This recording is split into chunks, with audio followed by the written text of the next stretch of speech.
हमरे जिला के लइका लइका तोहर रंगिया सजोली गे रंगिया सजोली गे रंगिया सजोली गे। देश विदेश से भले घुमाइले टोली गे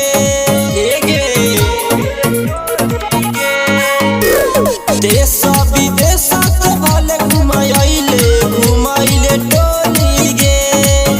बाकी हमरे जिला के लइका तोहर रंगिया सजोली गे। बाकी हमरे जिला के लइका तोहर रंगिया सजोली गे।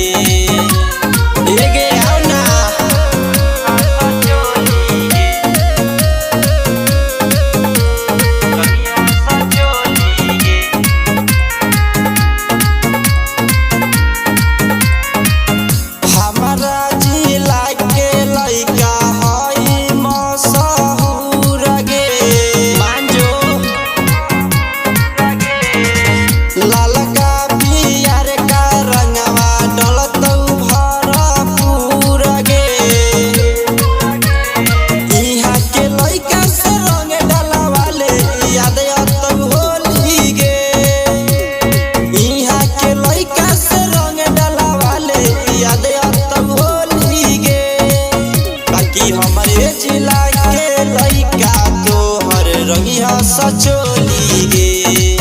बाकी हमरे जिला के लइका तोहर रंगिया सजोली गे।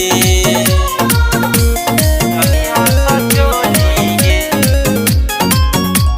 रंगिया सजोली गे।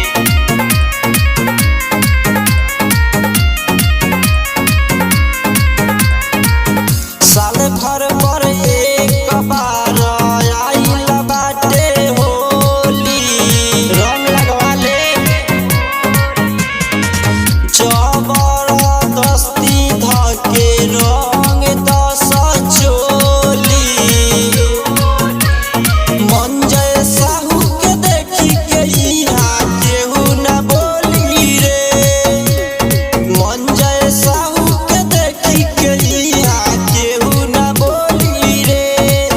बाकी हमरे जिला